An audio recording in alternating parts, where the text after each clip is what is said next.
नमस्ते, स्वागत छ यहाँलाई नेपाली फ्यामिली किचनमा। पहिलेका भिडियोहरू जस्तै आज पनि म तपाईलाई एकदमै खास तथा विशेष रेसिपी बनाएर देखाउन गइरहेको छु।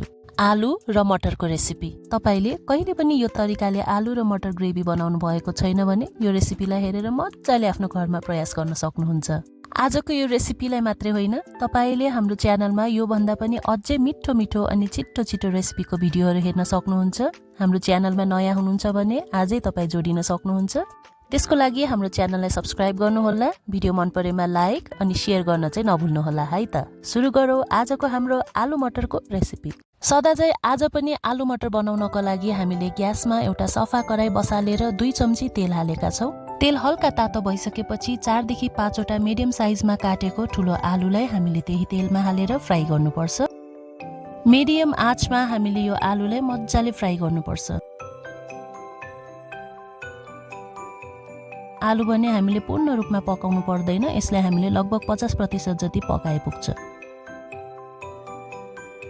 लगभग 5 मिनेटपछि यो आलु मज्जाले तेलमा फ्राई भइसकेको छ। यसलाई हामीले अर्को भाँडामा खन्याउँछौं। अब फेरि त्यही कराईमा बचेको तेलमा हामीले 1 चम्ची घिउ हाल्छौं।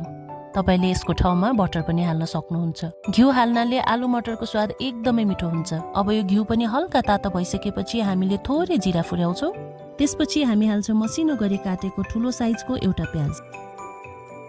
प्याज फ्राई भएर हल्का गोल्डन कलरको भइसकेपछि हामीले त्यसमा हाल्नुपर्छ 1 चम्ची अदुवाको पेस्ट, 1 चम्ची लसुनको पेस्ट। यसलाई मजाले चलाउनु पर्छ।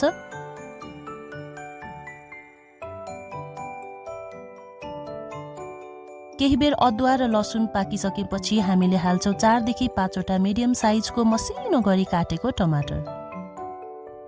सबैलाई मजाले चलाउनु पर्छ। केही बेर हामीले टमाटरलाई पाक्नलाई छोड्दिनु पर्छ। त्यसपछि हामी हाल्छौं यसमा थोरै बेसार, नुन हाल्छौं स्वाद अनुसार, जिरा धनियाको पाउडर हाल्छौं 1 चम्ची। त्यसपछि हामी हाल्छौं कश्मिरी धुलो खोर्सानी 1 चम्ची। अब हामीले थोरै कसुरी मेथीलाई हालेर मज्जाले चलाउनु पर्छ।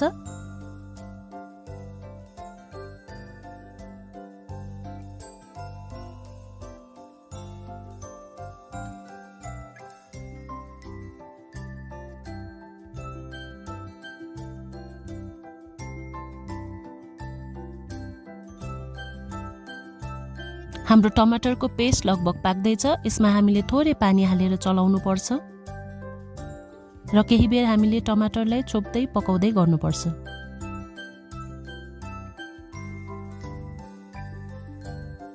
लगभग 5 मिनेटको लो हिटमा पकाइसकेपछि हाम्रो टमाटरको पेस्ट यस्तो देखिन्छ। यो हल्का सुक्खा भइसकेको छ। यसलाई मैले अझै पनि थोरै पानी हालेको छु। तपाईलाई यो टमाटरको पेस्ट मज्जाले पाकेको छ जस्तो लाग्छ भने यसैमाथि मटर हाल्न सक्नुहुन्छ। मैले चाहिँ केही बेर अझै पनि छोपेर पकाएको छु। अब भने हाम्रो टमाटरको पेस्ट एकदमै नरम हुने गरी पाकिसकेको छ। यसमा मैले 2 कप जति हरियो मटरलाई हालेको छु। हिजो आज हरियो मटरको सिजन भएको हुनाले एकदमै हामीले हरियो मटरको परिकारहरू बनाएर घरमा खान सक्छौं। तपाईको किचनमा यो समय फ्रेश हरियो मटर छैन भने फ्रोजन मटरलाई पनि प्रयोग गर्न सक्नुहुन्छ।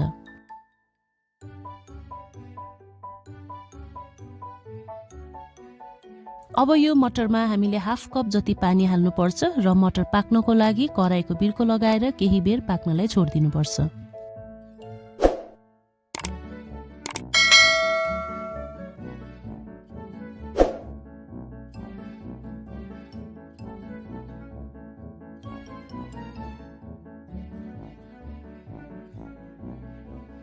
मैले चाहिँ यो मटरलाई 10 देखि 15 मिनेट सानो आँचमा बिर्को लगाउँदै खोल्दै पकाउँदै गरेको थिएँ। अहिले मटर लगभग पाकिसकेको छ।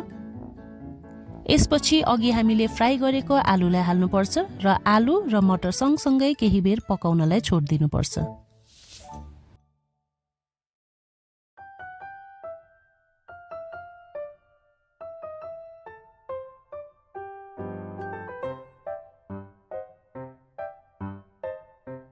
यो आलु, मटर र टमाटरको ग्रेभी लगभग एक अर्कासँग मज्जाले मिक्स भइसकेको छ। अब आलु पाकेको छ कि छैन भनेर हामीले यसरी काटेर चेक गर्दै छौं।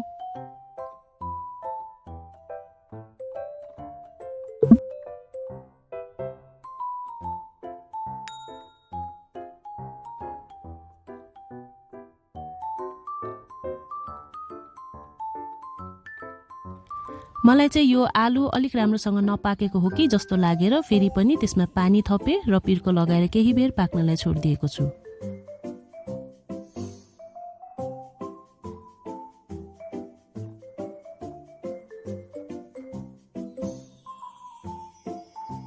यसले हामीले बीचबीचमा निकालेर चलाउँदै पकाउँदै गर्नुपर्छ।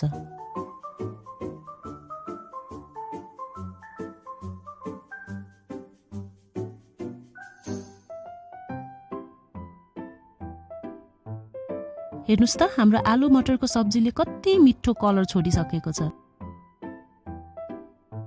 अब यो आलु मटरको स्वादलाई अझै बढी मिठास दिनको लागि आधी चम्ची गरम मसला हाल्नुपर्छ, थोरै कसुरी मेथीलाई छर्किनुपर्छ।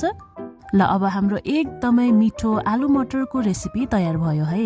स्वादलाई अझै मिठो बनाउनका लागि मसिनो गरी काटेको हरियो धनियालाई पनि हाल्न सक्नुहुन्छ। मलाई आशा छ तपाईलाई आजको हाम्रो रेसिपी मन पर्यो। छैन त यति मिठो खाना बनाउने एकदमै सजिलो तरिका। तपाईले यसरी पकाउनु भएको छैन भने एकपल्ट प्रयास गर्नुहोस् है। र स्वाद कस्तो रह्यो भन्ने कुरा चाहिँ हाम्रो कमेन्ट सेक्सनमा गएर फिडब्याक दिन नभुल्नुहोला। रेसिपीलाई तपाईले खानासँग, चिउरासँग अथवा रोटीसँग खान सक्नुहुन्छ। भिडियोलाई अन्तिमसम्म हेर्नु भएको लागि धेरै धेरै धन्यवाद। तपाईलाई भिडियो मन परेमा लाइक, शेयर र सब्स्क्राइब गर्न नभुल्नुहोला। साथसाथै नेपाली फ्यामिली किचनको फेसबुक, टिकटक र इन्स्टा पेजलाई पनि फलो गर्न नभुल्नुहोला।